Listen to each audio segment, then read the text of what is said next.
So last time we spoke about books that I rated too high. I'll put a link to that up there.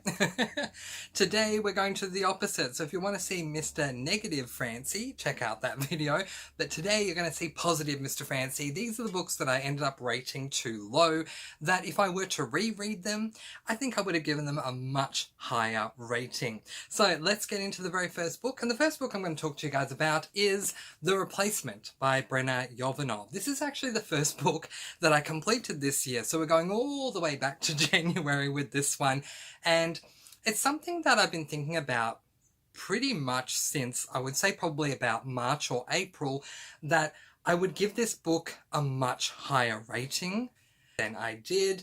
The premise of this book is that we're following a boy whose name is Mackie, and basically Mackie is allergic to pretty much everything, and we spend a lot of the book following him and learning more about what he's allergic to and all these different things that make him different to everyone else in his school. He is a high school student. And we come to find out about 3/4 of the way through the book that there is more to Mackie than meets the eye. And this is a book that I would recommend to anyone who likes low fantasy. So originally, I gave this book 2 stars because, as I said, it was the first book that I read this year. It's marketed as a fantasy, and it takes until 3/4 of the way through the book for that fantasy to begin, and that had a massive impact on my rating. Since then, I've read many different fantasy books, and I've learned a whole lot more about fantasy. The Replacement has a soft magic system. Because I didn't know what a soft magic system or a low fantasy was when I read this book, I was very, very disappointed with this book and ended up giving it those 2 stars because my thought at the time was, if I'm reading a fantasy, why does the fantasy not come in for the first 3/4 of the book? Now that I'm a much more learned fantasy reader, I would give this book a different rating. I would bump it up to 3 stars. 3 stars is more of a rating that I would give to a book that I don't hate, but I'm also not saying that it's amazing. It's kind of middle of the road, and I think that's what this book deserves. It wasn't a terrible book. Brenna Yovanov's writing style is a really easy writing style to read, and the book itself was interesting enough for it to receive more than 2 stars. The second book I'm going to discuss with you guys today is Personal Demons, which coincidentally is the second book that I read this year.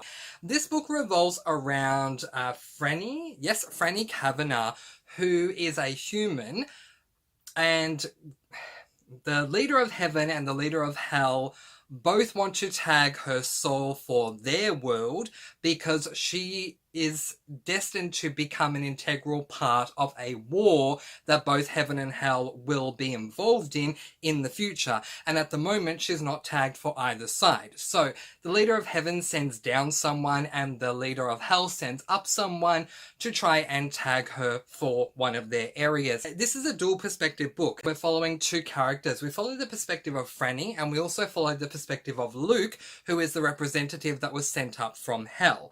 We don't follow the perspective of Gabe, who is the representative sent down from heaven, which did annoy me, I will admit.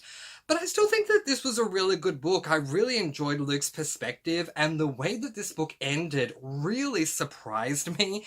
And I think that Lisa Desroches did a really good job. I just think that at the time when I rated this book, my expectations were probably too high, and again, I didn't know much about low fantasy. Again, this is a low fantasy book, so I need to rate books based on what they are, not only for the target audience, this is a YA book, but also for the genre that it is, and it's a low fantasy, it's set in our world, and so I need to keep that in mind. Keeping that in mind, I would now take this book from 3 stars to 4 stars, and because there's only a couple of things I didn't like about this book. I'm actually going to be reading book 2 in January. I buddy read this with a friend, and I've already spoken to her about if we should buddy read the next book, and she's already agreed to that. So I'm really looking forward to that, and I feel really good about bumping the rating up for this book from 3 to 4 stars. The next book I'm going to talk to you guys about is The Dead Girls Detective Agency by Susie Cox. It was a library book. Not so anymore. I now have my own copy, which just goes to show that this book stayed with me enough for me to want to rate it at a certain high enough level for me to actually have a copy of the book.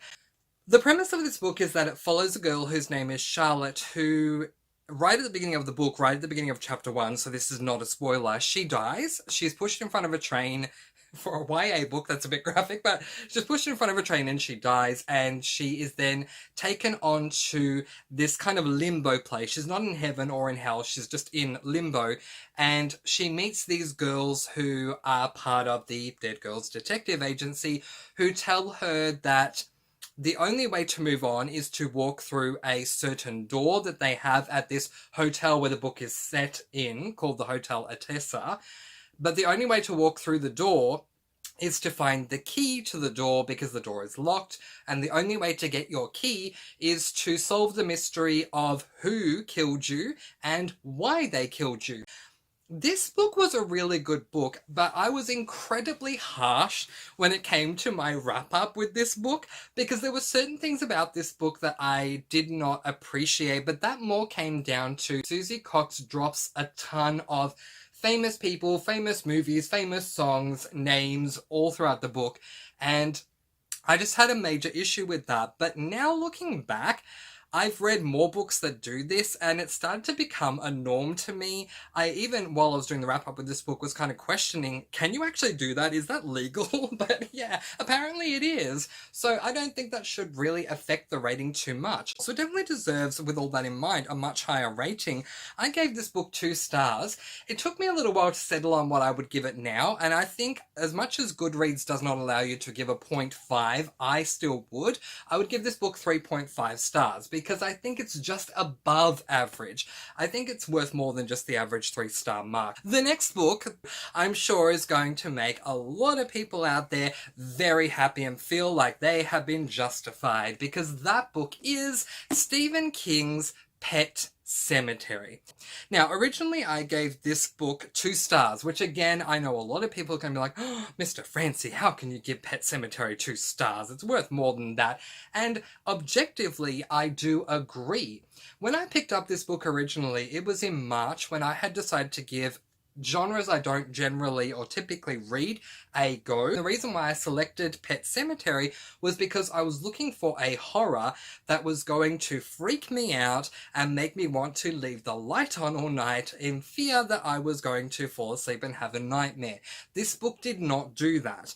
Because of the fact that it did not do that, I saw red and was blinded to everything else that this book does offer that is really good, and decided to hit back at this book by giving it 2 stars. I now can look at it more objectively, and so I would bump this book up from 2 stars to 3 stars. I still don't think it is the best book that I've ever read, but in saying that, I don't think it's as terrible to warrant a 2-star rating. The next book we're going to talk about is Bot Wars by J.V. Cade.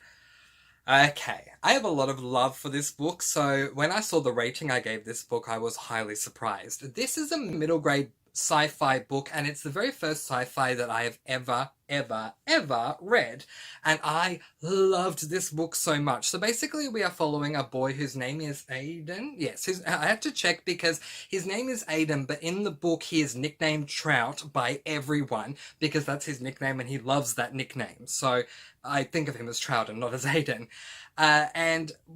When we first start the book, I believe Trout's mother has already passed away.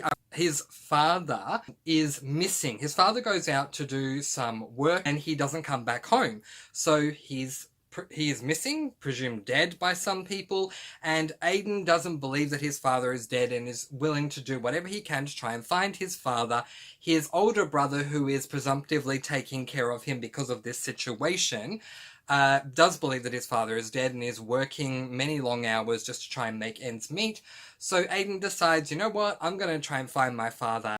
This book was so good, and I highly recommend this book to anyone who wants to just dip their toe into sci-fi because it was just so much fun. It might be a middle grade, but boy was it really an enthralling read from start to end. That I gave this book 4 stars, and I still don't know why I gave this book 4 stars. I just can't work it out. So If I were to reread this book, I'm pretty sure that I would bump it up to the maximum amount that I can give it, which is 5 stars. I love this book so much, and again, I'm surprised I gave it 4 stars. So, Vindication for JV Cade, 4 stars, bumped up to 5 stars.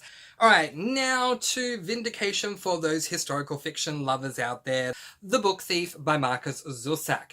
Again, this is a historical fiction, an adult historical fiction, and this book follows a little girl who ends up being adopted by a family during World War II because her original parents are Jewish, so they think it would be a better idea to have their daughter raised by a non-Jewish family.